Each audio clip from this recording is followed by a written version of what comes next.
عەبدولقادری گەیلانی ڕەحمەتی خوای لێ بێت، شێخ جونەیدی بەغدادی ڕەحمەتی خوای لێ بێت، شێخ ئەحمەدی ڕفاعی ڕەحمەتی خوای لێ بێت، شێخ معروفی کەرخی ڕەحمەتی خوای لێ بێت، لە لای هەندێک کەس ئەم چوار کەسە یارمەتی خوا ئەدەن لە کەونە.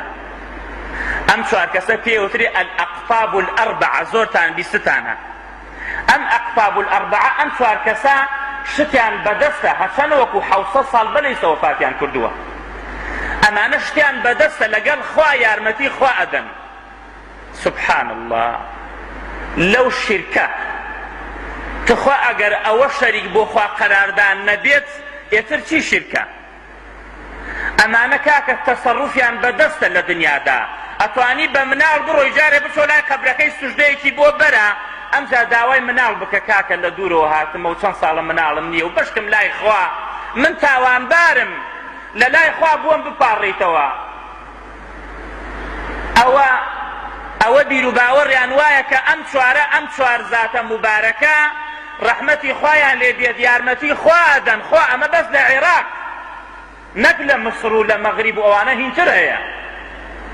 لەو نەقسە وا ئەیدەنە پاڵ خوای گەورە، لەو بوهتانە و لەو زوڵمە کە ئەیدەنە پاڵ خوای گەورە. ئەگەر خوایەک ئاوا بێت، خوای گەورە و میهرەبان بە 6 ڕۆژ کەون و کایەنات خەلق بکات، خوای گەورە و میهرەبان بزانێ هەرچی دڵ هەیە چی تایە و بەتەمانی چییە و چی ئەکات. ئەگەر خوایەوا بێت چی پێویستی بەوانە هەیە کاکە؟ وەڵڵاهی ئەوە کوفرە، با هەتا بەیانی لە سوژدەیا بیت، ئەو بیر و باوەڕە ناتکاتە بەهەشتەوە. بەهەشت ئینسانی پاک و بیر و باوەڕێکی سەلیمی پاکی گەرەکە، نەک کۆمەڵێ خورافات و پڕ و پوچ نەناو دڵتا بێت. کاکە ئەمانە زاتێ مبارەکن، یارمەتی خوا ئەدەن، بۆیان هەیە